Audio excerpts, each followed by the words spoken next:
My name is Noah McAllister. He was my best friend, the boy who shared my secrets, my summers, my street. But when my father died, I uncovered a truth so dark it shattered everything I knew. Betrayal. Corruption. Murder. And it all started with one voice I trusted most. This is how I survived. Before we dive into this chilling story of friendship turned betrayal, make sure to like, subscribe, and turn on notifications, because sometimes the people closest to you are hiding the darkest secrets. Now, let me tell you how my best friend became my worst enemy. I was 8 years old the first time I met Tyler Jennings. He came speeding down our street on a silver scooter, helmet dangling from one handle like he thought he was invincible. He wiped out right in front of our mailbox. I remember him lying there, dazed, his knees scraped raw, and then laughing like he was proud of the crash. That laugh? It stuck with me. Wild. Unbothered. Free, nice landing, I said, stepping out of the garage with my PBJ still in hand. He grinned at me, blood trickling down his shin. You should have seen the last one. I hit a bush and flipped like 5 times.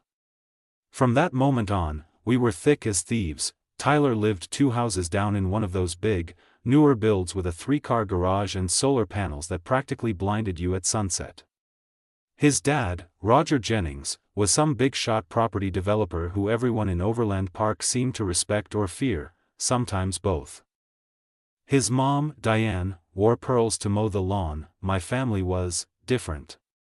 Dad owned McAllister Auto Repair, and Mom worked nights at the pharmacy. We weren't poor, but we sure weren't Jennings rich. Still, that didn't matter to us as kids.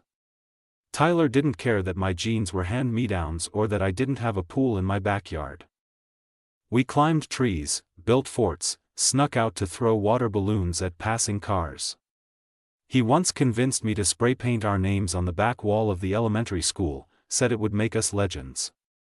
We got caught, of course. My dad grounded me for a week. Tyler's dad just laughed and made a call to the principal. Nothing ever stuck to the Jennings family. Looking back, that should have been the first red flag. But when you're a kid, you don't see power dynamics. You just see your best friend. We were inseparable through middle school, same classes, same inside jokes, same baseball team. I was the cautious one, Tyler the daredevil. He made everything feel bigger than it was. Like life in our quiet Kansas suburb could actually be exciting. He called me Nose, short for Noah, and for some reason it stuck. I never minded. It made me feel like I belonged in his world, a world of spotless houses, shiny trucks, and summer vacations to Lake of the Ozarks. He used to say, "Me and you, Nose, ride or die." And I believed him. For years, I believed him. Even when his smirks got colder. Even when his lies got bolder. Even when the Jennings house stopped feeling warm and started feeling off. But I didn't know back then that the boy who crashed in front of my mailbox would one day crash through my life with something darker than scraped knees. I didn't know he'd betray me, or that I'd survive it. The summer before junior year hit different. The heat didn't feel playful anymore, it pressed down like a warning. The sky seemed heavier. Still. Waiting for something. We just finished our last day of school when Dad started coughing. At first, it was just a tickle in his throat. Then came the nosebleeds. The fatigue. By the end of June, he couldn't make it through a shift at the garage without sitting down every 10 minutes. He said it was just a bug. Mom said he was just tired, but I saw the fear behind their smiles. By mid-July, they had a name for it. Stage 4 pancreatic cancer, and just like that, everything normal drained out of our house. The sound of the garage door, the smell of motor oil on his jacket, his corny jokes while flipping pancakes, gone. Replaced by hospital beeps and painkillers that made him forget what day it was. I kept going to work at the hardware store and told myself it helped. Truth was, I couldn't stand to see him like that. Tyler stopped coming around as much. Said he was giving me space. I told myself it was fine. But something about the way he said it, it wasn't Tyler the friend talking. It was Tyler, the politician's son. The one who already knew how to distance himself from a sinking ship. In late August, Dad passed in his sleep. The house was full of people the next day. Some I barely knew. Lots of casseroles. Lots of empty words. Roger Jennings showed up in his expensive black suit and clapped me on the back like I'd just won something. "Your dad was a good man," he said. "He worked hard. Quiet guy. Didn't cause trouble." It sounded more like a compliment you'd give a dog. Tyler didn't say much. He stood in the corner of our kitchen, sipping water like he couldn't wait to leave. When I finally got him alone on the porch, I asked, "You good?" He gave me that grin he used when he didn't want to answer. "Just weird seeing you like this. Different. I buried my dad an hour ago, Ty. What do you want me to be?" He shrugged. "I don't know, man. Just don't let it change you." And then he left. No hug. No offer to help. Just disappeared back into his life of gated driveways and perfect lawns. But I had changed. Dad's death didn't just leave a hole, it lit a fuse. Because there were things that didn't add up. Like why Dad had suddenly stopped going to city meetings the month before he got sick. Why he burned a stack of papers in the fire pit one night and told me not to ask, and most of all, why Roger Jennings seemed more relieved than sad when he shook my hand at the funeral. Something wasn't right, and deep down, I already knew Tyler was part of it. After the funeral, I stopped sleeping right. It wasn't just the grief, it was the noise behind it. The strange pieces of memory I kept turning over in my head. The way Dad had stopped talking about work. The way Mom avoided eye contact when I asked questions. And then there was Tyler. 2 weeks passed, and I hadn't heard a word from him. No texts, no "you okay, bro?" Nothing. It was weird, sure, but it got weirder. One night, I walked past the Jennings place coming home from work. The porch lights were off, but the garage was cracked open just enough to see a sliver of light. I paused. Voices drifted out, low, tense. I could only make out fragments. He said he was going to take it public. Then he left us no choice. It's done. Just keep your head down. It was Roger. I'd know that voice anywhere, deep, gravelly, like a car engine running too hot. And I swear I heard Tyler's voice too, quieter, like he didn't want to be part of the conversation but was still standing in it. I ducked behind the hedge and listened. But then the garage door started to creak open, and I bolted. The next day, I saw Tyler at the gas station on 119th. He didn't notice me at first, was too busy snapping at the cashier about expired gum. That wasn't like him. Tyler was usually smooth, always smiling. But now he looked edgy. Pale. Sweaty. I walked up behind him. "Didn't think you shopped with the common folk anymore." He turned fast, eyes wide for a split second before settling into that fake smirk of his. "Noah. Man was just thinking about you." "Yeah?" I said. "Because I haven't heard from you in weeks." He scratched the back of his neck. "Things have been crazy. My dad's on my back non-stop. Politics stuff, you know?" I nodded. "Sure. Heard you two talking the other night in your garage." His face went blank. "What? You and your dad?" I was walking past. Sounded like something serious. He paused for half a beat too long. "Oh. That. Just real estate deals." Old man stressed. "Thinks everyone's out to sue him." I didn't believe him. Not for a second. That night, I sat on my bed staring at the wall and listening to the hum of the old box fan in my window. The perfect world I used to admire, the Jennings' tidy lawn, Tyler's charm, Roger's handshakes, it was starting to show cracks. There were whispers now. Not just from behind garage doors, but around town. A developer had mysteriously pulled out of a joint project with Roger. An old city employee, someone my dad used to talk to, had suddenly left town. Something was unraveling, and I was finally starting to see what my father might have known before he died, that in Overland Park, a perfect life is just a good lie. Told often enough, somewhere deep down, I think I already knew. I just didn't want it to be true. It was a Saturday night in late September when it happened. The kind of evening that smells like dying leaves and burned charcoal. The Jennings were throwing one of their signature backyard get-togethers, live music, catered barbecue, and too many fake smiles. The whole neighborhood was invited, I wasn't. But I showed up anyway. I didn't ring the bell. I slipped through the side gate like I used to when we were kids. The music was loud enough to cover my footsteps, and I stuck to the shadows. My stomach was in knots.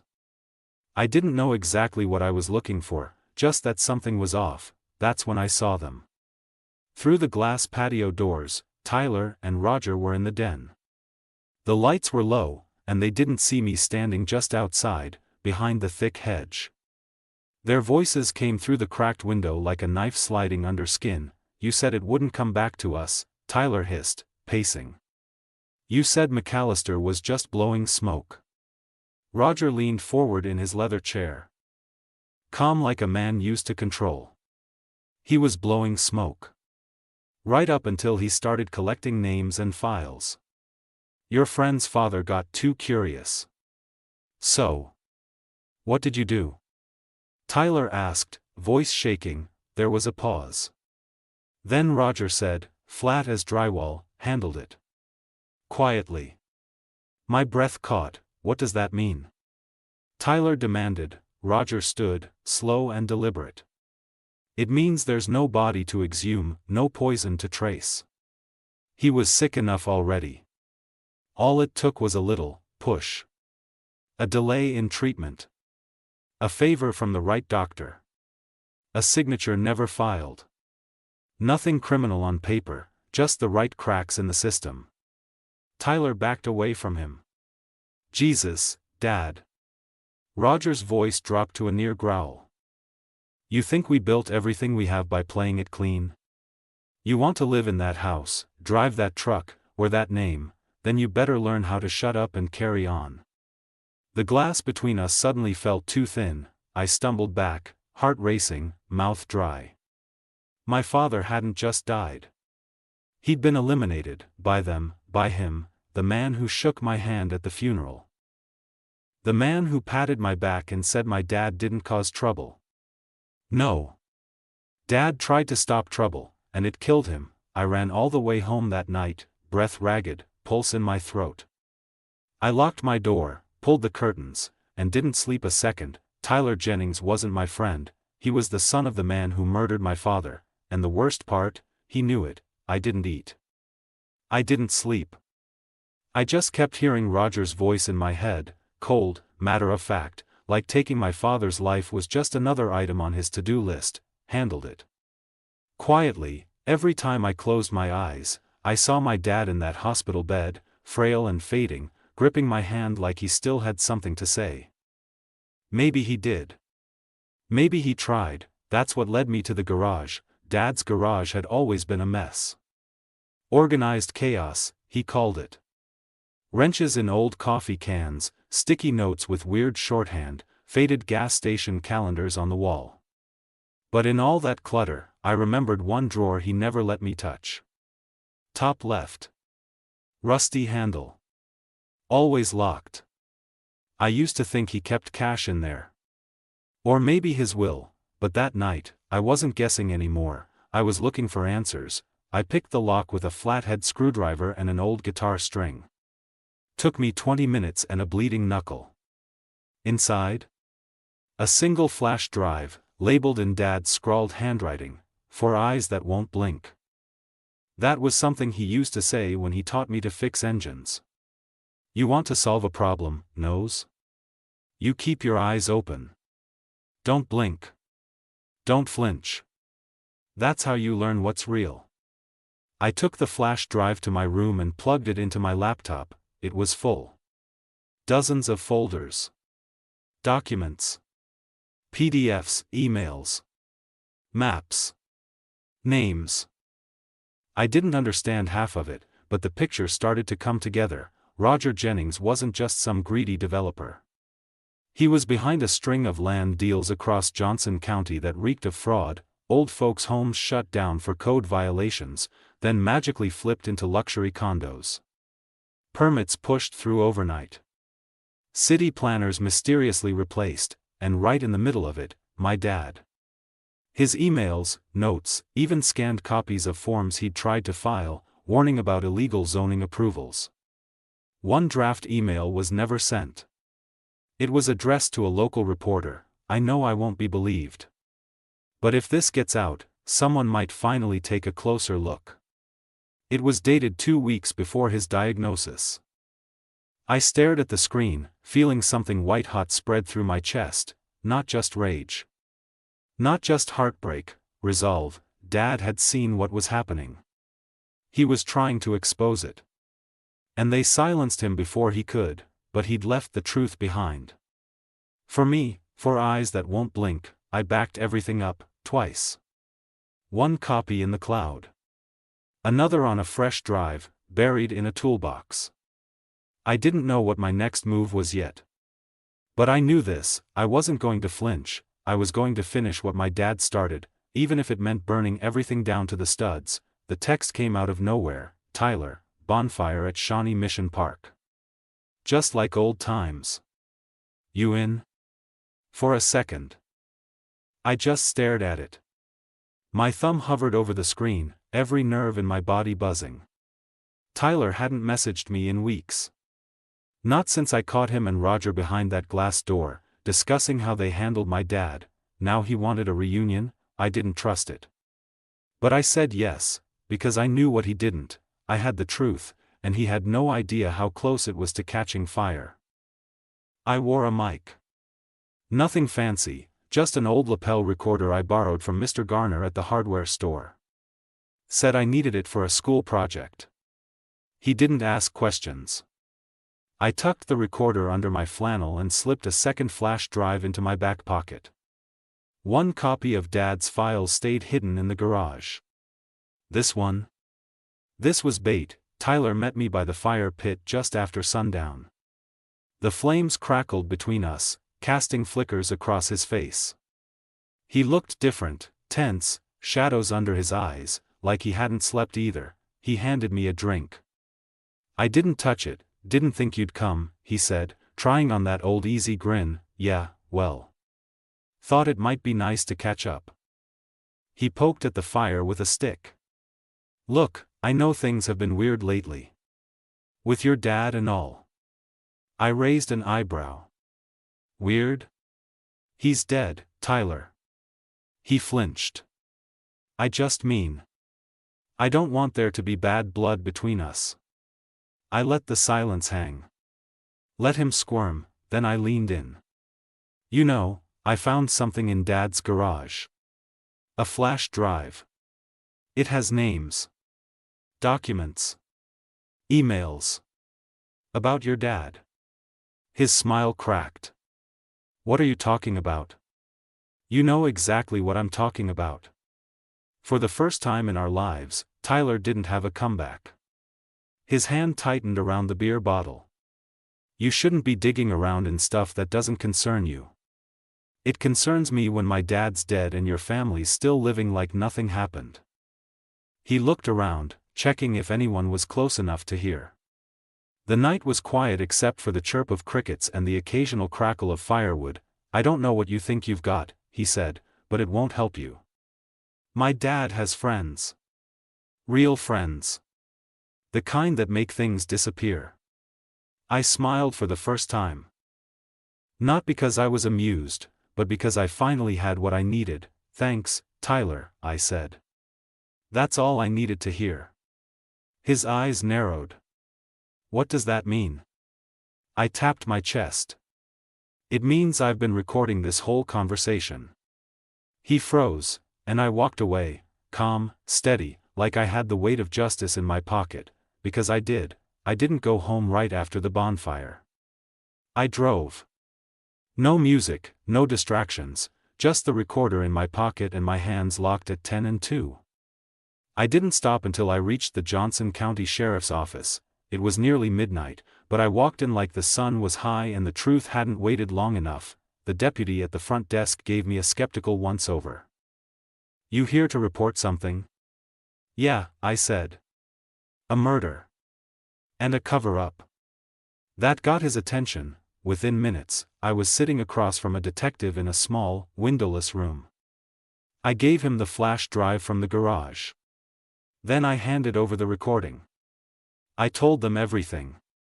How my dad tried to expose the Jennings illegal land deals, how he suddenly fell ill, how Tyler and Roger admitted, without knowing I was listening, that they made sure he never got the chance. They listened to the audio 3 times. Each time, I watched their faces shift, first disbelief, then tension, then something harder.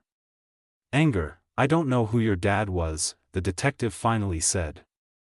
"But he was onto something. And you just cracked it wide open."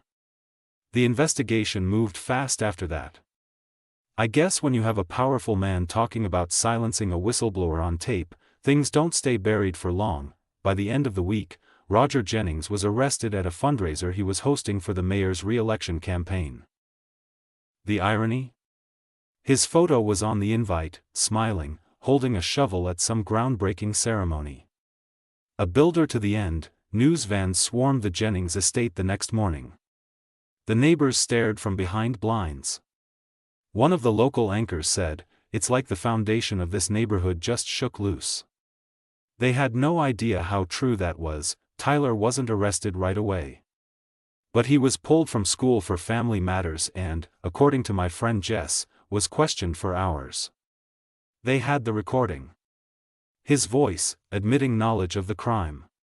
Maybe he wasn't the mastermind, but he'd helped bury the truth. That made him guilty too. The Jennings name, once golden in Overland Park, turned toxic overnight.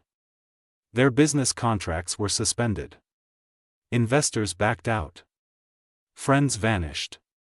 People started talking, neighbors who'd been too afraid to speak before. Turns out my dad wasn't the only one Roger had threatened, but he was the only one who paid the price with his life. Mom cried the day the story hit the front page of the Kansas City Star. Not because of the headlines, but because Dad finally got the justice he never lived to see. I hugged her harder than I ever had. The Jennings empire didn't just fall, it burned, and I lit the first match. Testifying wasn't as dramatic as I expected, but it was harder than I imagined. The courtroom didn't look like the ones in the movies. It smelled like paper and stale coffee. The judge barely looked up most of the time. But the moment they called my name, the room went still. I walked to the stand and sat down, heart pounding like it might knock over the microphone. The prosecutor asked simple questions: my name, my relationship to Dale McAllister, my dad, and how I came into possession of the evidence. I spoke clearly, even when my voice tried to crack. I told them about the flash drive, the documents, the names, the permits. And then I told them about the bonfire. About Tyler. The defense lawyer tried to shake me. Tried to paint me as a grieving kid looking for someone to blame. I didn't flinch. I looked him straight in the eye and said, "My dad was trying to stop something illegal. That got him killed. I'm not grieving, I'm finishing what he started." People shifted in their seats. I could feel it. The recording played next. Tyler's voice, cold and nervous. Roger's, calculated and damning. The moment Roger said, "Just the right cracks in the system," the courtroom went silent. Even the judge looked up. I saw Tyler sitting with his new lawyer. He wouldn't look at me. Couldn't. Roger sat next to him, shoulders still squared like he believed he'd walk out of this untouched. But he didn't. The jury deliberated for a full day. When the verdict came in, guilty on multiple counts of fraud, corruption, and conspiracy, there wasn't a single sound in the room. Just the gavel, sharp as a gunshot. Tyler's charges were lesser, but the damage was done. His college offers vanished. His reputation was shot. He took a plea deal to avoid prison, but his future? Ruined. The Jennings name, once printed on banners and real estate signs all over Overland Park, was now a cautionary tale. Their estate sold. Their company dismantled. Their empire erased. For the first time in months, I slept without waking up in a sweat. One morning, I walked with my mom to the diner downtown. The hostess gave us a smile and said, "McAllister, right? Your husband was a good man. This town owes him." It wasn't much. But it meant everything. We sat by the window, just the two of us. She looked at me over her coffee and said, "You didn't just clear your father's name, Noah. You gave him his voice back." I nodded, staring out at the quiet streets of our cracked but healing town. Justice doesn't come with fireworks. It doesn't fix everything. But it does speak. And when it does, it sounds like truth cutting through silence, and I'd waited long enough to hear it. The sign out front still says McAllister Auto Repair, just like it always did. Faded red paint, chipped corners, a little crooked from one too many Kansas windstorms. But it stands. Just like Dad did. I open the shop every morning at 7 a.m., just like he used to. Same old coffee maker sputtering in the break room. Same tool marks on the wall above the workbench. His jacket still hangs on the hook by the door, grease-stained and sun-bleached. I haven't moved it. I don't think I ever will. Some days, I swear I hear him in here.